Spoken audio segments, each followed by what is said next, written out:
Boa noite a todos. Convidamos a todos que nos acompanham para que possam acerenar os pensamentos, os sentimentos, possamos nos elevar às esferas maiores para podermos iniciar a nossa oração e, consequentemente, os nossos estudos de hoje. Mestre Jesus, quão bom, Pai, é essa oportunidade de estarmos aqui todos reunidos para refletir, conversar, para essa troca de experiências e de ideias acerca da verdade divina. Agradecemos a Ti profundamente por essa doutrina abençoada estar ao alcance de todos nós. Essa doutrina que vem nos consolar, vem nos fortalecer o ânimo para conduzirmos os nossos planejamentos encarnatórios. Mestre Jesus, nos auxilia a ter ânimo, coragem e força para sentirmos essas verdades, para vivenciarmos as leis divinas, para que todas elas possam compor não só as nossas atitudes, mas também os nossos pensamentos e sentimentos. Dai-nos a força da humildade para que consigamos enxergar a todos indistintamente como irmãos em humanidade, de maneira que consigamos estruturar os laços da fraternidade, não só dentro dos círculos familiares, mas junto a todos os que nos cercam no planeta, encarnados e desencarnados. Auxilia-nos, Mestre querido, a prosseguirmos nessa tarefa bendita de estruturarmos o amor dentro de nós e estruturarmos o amor e a caridade para com todos que nos cercam. Sê conosco, Mestre Jesus. Sê conosco, Pai querido, para que dia após dia consigamos nós entrarmos na sintonia do Teu amor que abarca todo o planeta Terra. Que assim seja. Que assim seja. Boa noite a todos. Hoje iremos iniciar o capítulo 7 do Evangelho segundo o Espiritismo. Bem-aventurados os pobres de espírito. Iremos começar sobre o primeiro item, que é: o que é preciso entender por pobres de espírito. Bem-aventurados os humildes, porque deles é o reino dos céus. Mateus capítulo 5, versículo 3.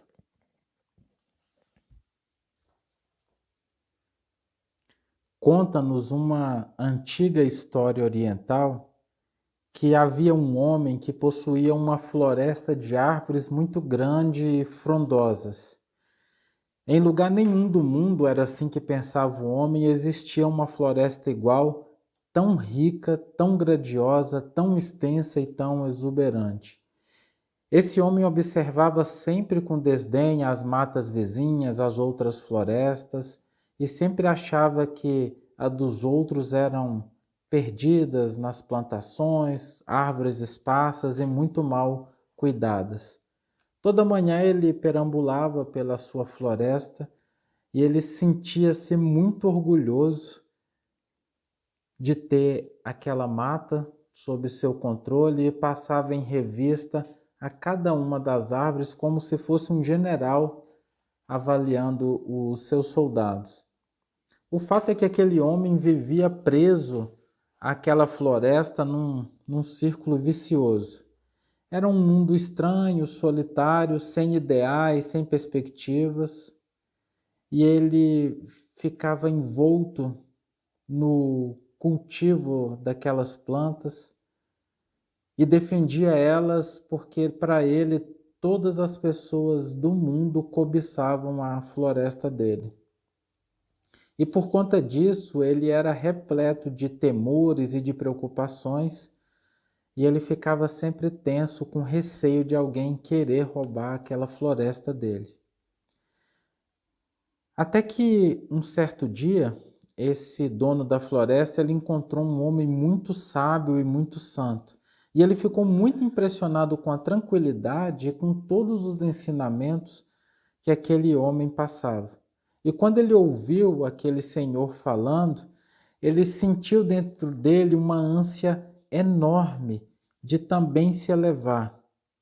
E ele decidiu que ele gostaria muito de adquirir aqueles conhecimentos, e aquela vontade de crescer ficou muito forte dentro dele. Ele ouvia aquele sábio homem dizendo que o conhecimento conseguia vencer os desejos que torturavam e envenenavam a alma e enchia o homem de satisfações.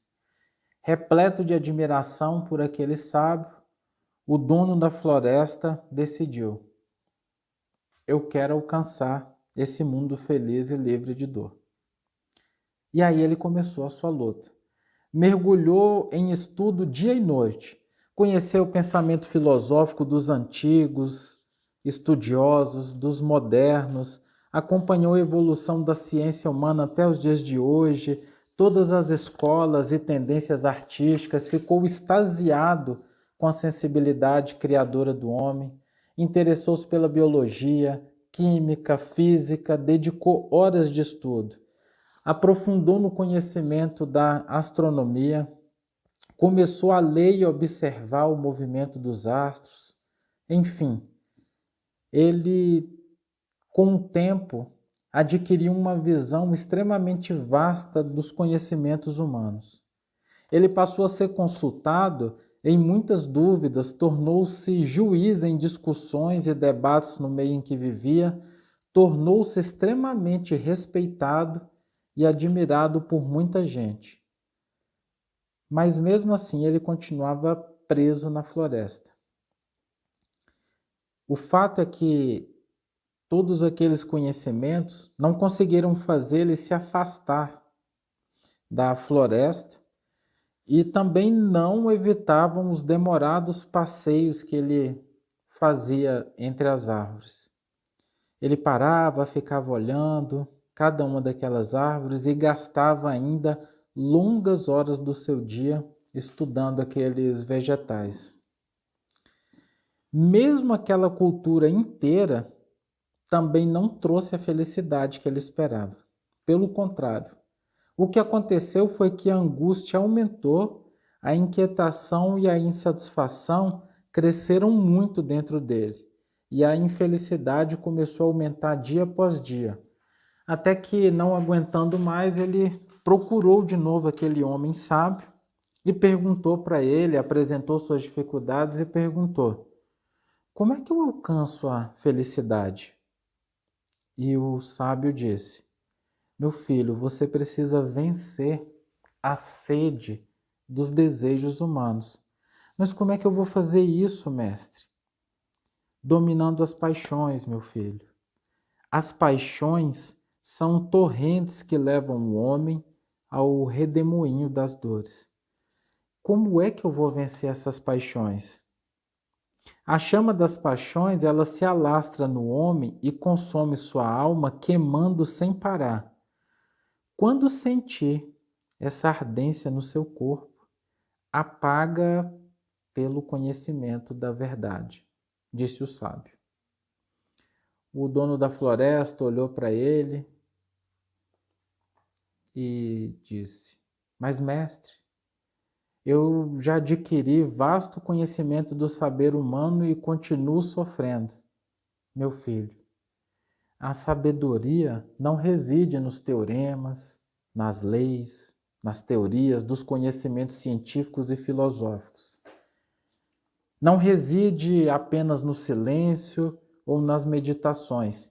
Também não é encontrada nesses discursos, oratórias férteis, estimulantes, eloquentes, mesmo se essas palavras motivacionais forem repetidas ao infinito. Como é que eu vou me tornar sábio então? Pela conquista da humildade, meu filho.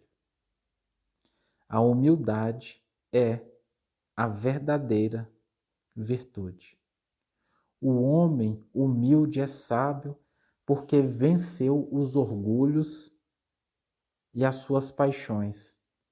Sua felicidade torna-se completa porque está acima das coisas superficiais e vai muito além de todo o sofrimento. Você realmente quer ser feliz? Então corta pela raiz a árvore que mais esteja preso pelo cipó do orgulho. O homem ficou meio confuso, olhou o sábio, sem entender muita coisa, e o dono da floresta retornou ao lar, meditando profundamente naquelas palavras. Será que eu vou ter que derrubar a árvore que eu mais gosto na minha floresta? Mas ele queria ser feliz, então ele decidiu, pegou o machado, colocou no ombro e naquele mesmo momento ele foi para a floresta. Escolheu o cedro mais antigo que ele tinha, o mais alto, o mais bonito, e derrubou. Quando o cedro foi abatido, ele começou a sentir um pesar muito grande, o coração constrangido, e naquela noite, em todas as noites seguintes, ele não conseguia dormir. A infelicidade só aumentou. Eram aflições intensas que invadiam a alma dele e chegou a levar ele ao desespero. Ele não conseguia entender e aquelas dores foram aumentando até que ele decidiu novamente ir procurar o mestre da sabedoria. E contou para ele: mestre, eu derrubei a árvore da qual eu mais tinha orgulho, mas eu sinto que meu sacrifício foi inútil. Eu continuo sofrendo e a verdade é que a felicidade parece agora ainda mais distante para mim. O que é que eu devo fazer? O que eu faço agora? O mestre disse: meu filho, há sempre temor na alma daquele que se apega ao poder, à glória e à fortuna. Só aqueles que não se deixam possuir pelos bens do mundo é que estão libertos de qualquer temor, de qualquer aflição e de qualquer sofrimento. Meu filho, derruba toda a floresta. Em vez de uma das árvores do teu orgulho, abate todas as árvores, até os menores arbustos, e somente assim extirparás os sofrimentos plantados em tua alma. Abate toda a floresta e serás feliz. Aquelas palavras do sábio calaram fundo no coração daquele homem. O homem curvou a cabeça e retornou à casa. E em vez de derrubar a floresta, dizem que ele se perdeu dentro dela. Meus amigos, a conquista do reino dos céus, ela é feita pela humildade, mas não pela humildade da atitude comportamental. Muitos de nós nos comportamos de maneira humilde, nós somos educados, mas a conquista dessa paz eterna, ela se faz quando nós sentimos a humildade, quando nós sentimos os nossos irmãos como iguais, como nós sentimos essa fraternidade, esse amor divino, quando nós não sentimos que somos além ou aquém, nós realmente sentimos o que realmente somos e o que os outros realmente são. É essa a humildade que vai nos conduzir a essa paz. É essa humildade que vai efetivamente promover a transformação dentro de nós mesmos. A humildade vivenciada pelo sentimento. Enquanto nós continuarmos na busca do ser mais, do ser superior, do querer mais e mais e mais, de entender que a minha floresta é melhor, de querer o melhor só para mim, de pensar só em mim, de desejar o melhor só para minha família, enquanto eu estiver reduzido somente ao círculo da minha própria necessidade individual, nós não vamos conseguir conquistar esse reino dos céus e seremos atacados constantemente por essas tantas aflições. É necessário que a gente comece realmente a refletir qual a importância que nós estamos dando à humildade na nossa existência. A que ponto nós estamos nos entregando às dores da comparação? Em que momento da nossa vida nós estamos sendo subjugados pela comparação? Onde nós ficamos olhando aqueles que são superiores a nós ou olhando aqueles que são inferiores a nós em alguma habilidade. Não há o que possamos fazer. Não há aquilo que cada um de nós possa conduzir até o fim dos tempos que vá mudar a constatação de que sempre haverá alguém superior a nós e sempre haverá alguém, alguns degraus em caminhada para chegar até a nós. Não importa o quão bom nós sejamos em algo, sempre haverá alguém melhor do que nós. Não importa o quanto eu domine algo, sempre haverá alguém que domine mais do que eu. Não importa o quanto eu conheça de algo, eu nunca saberei tudo. É essa humildade que nós precisamos começar a sentir. Porque a partir desse momento que nós não sentirmos mais especiais, mais merecedores e mais importantes do que o outro, todos nós vamos nos tratar na experiência da vivência fraterna e do amor. E mais do que isso, nós conseguiremos dar mais de nós ao outro do que até a nós mesmos. E é isso que vai construir a plenitude de uma vivência em paz. É essa humildade integral que nós precisamos buscar, colocar como um norte das nossas vidas para quebrar todo e qualquer arbusto do orgulho que ainda exista em nós. Qualquer mínima erva daninha de orgulho, nós precisamos ceifar pela raiz, em todos os campos da vida, seja na família, seja no trabalho, seja em qualquer situação. É chegado o momento, o convite, para que nós nos coloquemos em pé de igualdade e de respeito para com todos, em todos os cenários da nossa existência.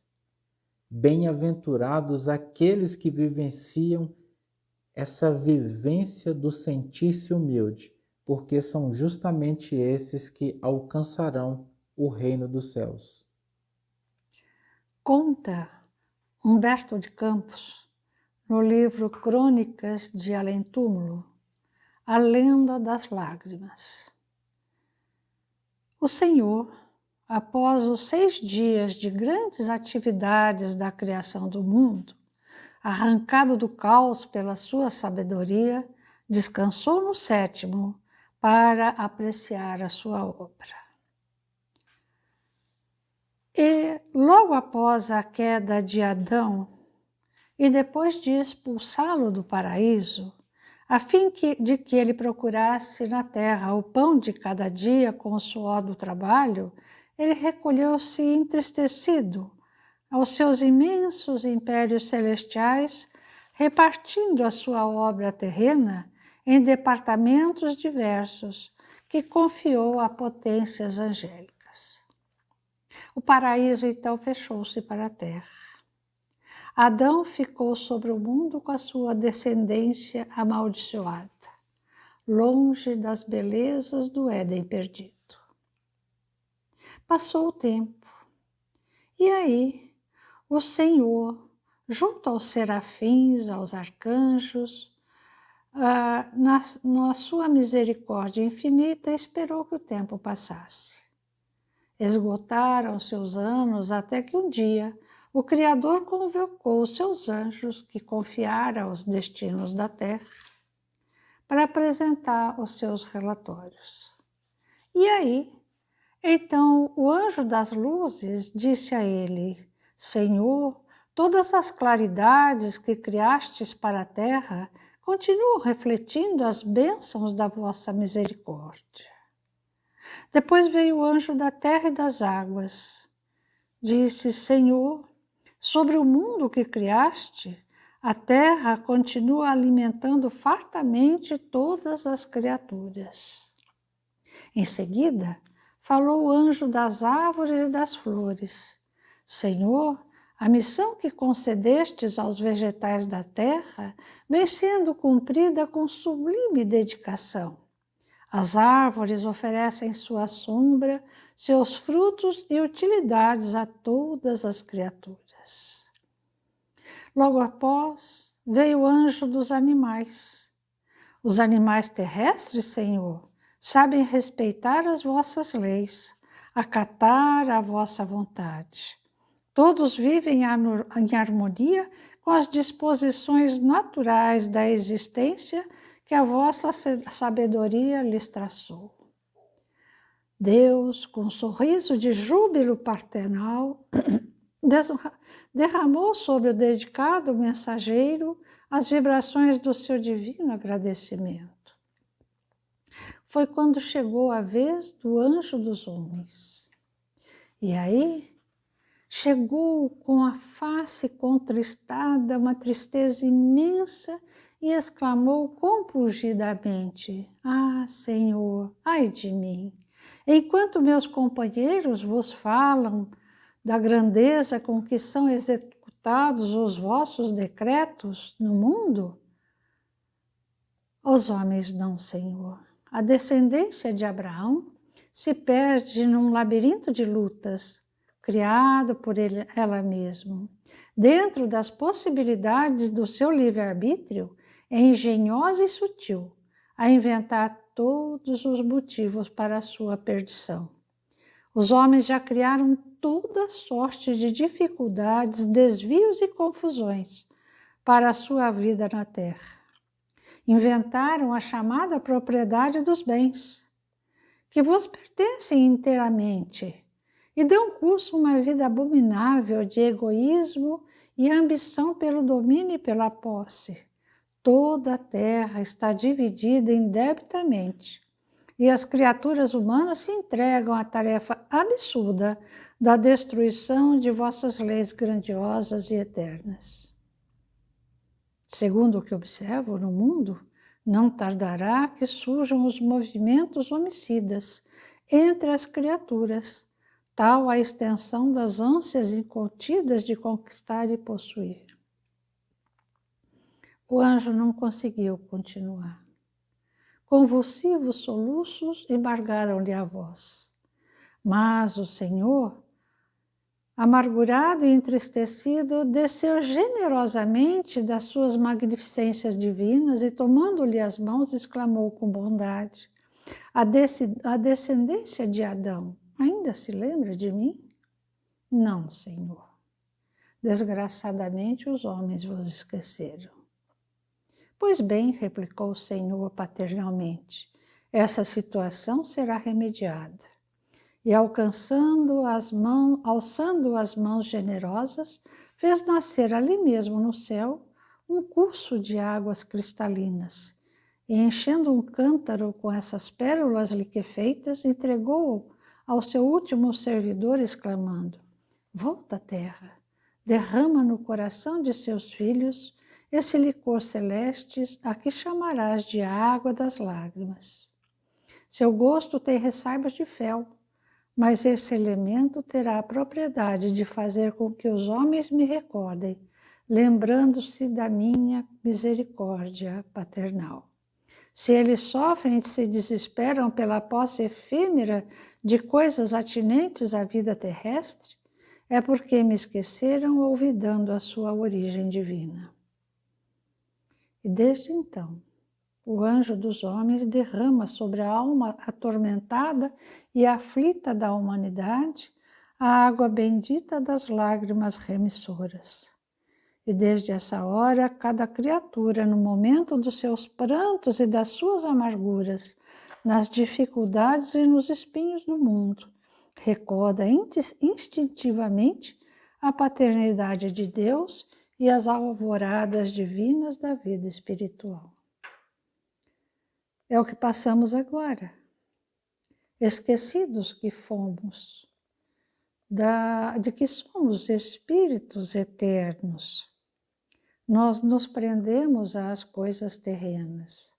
Nós nos prendemos ao orgulho, como um dia Anã, encontrando Jesus nas escadarias do templo, como um qualquer que ali peregrino que estava, ele perguntou a Jesus: Galileu, que fazes aqui?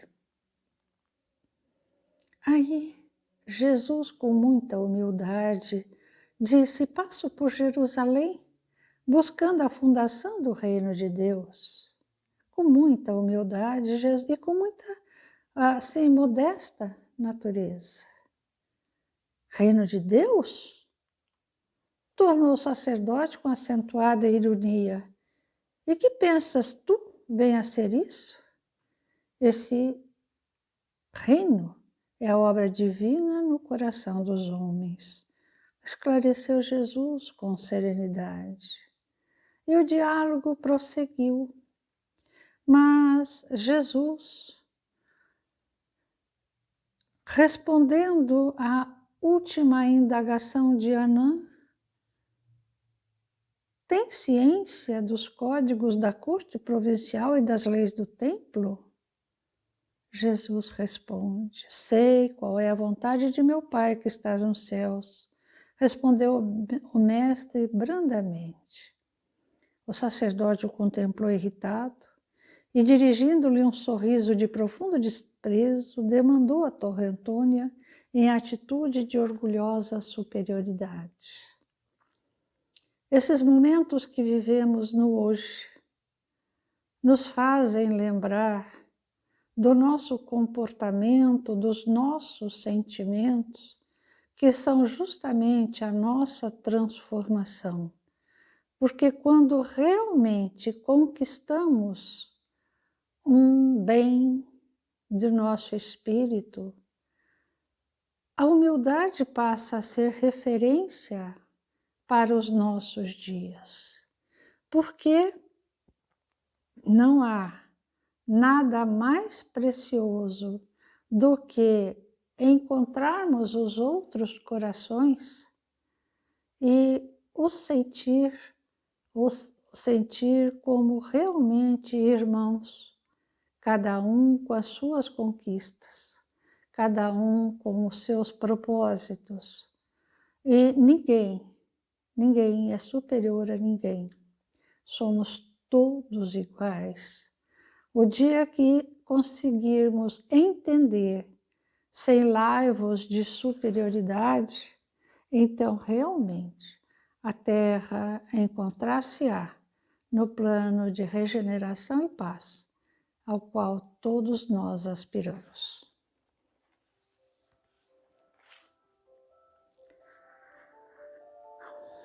Senhor, ao olharmos para o céu coroado de estrelas, lembramos-nos, Senhor, dos mundos felizes que um dia poderemos habitar. Mas por ora, amado Mestre, que consigamos compreender a tua obra de amor, que consigamos entender a tua proposta de luz nas bem-aventuranças e sermos melhores e termos Jesus no mais profundo do nosso ser, a certeza da plenitude da vida como seres imortais que somos. E, no entanto, buscarmos no nosso coração a posição suave, tranquila dos nossos sentimentos de amor aos nossos irmãos. Que assim seja. Que assim seja.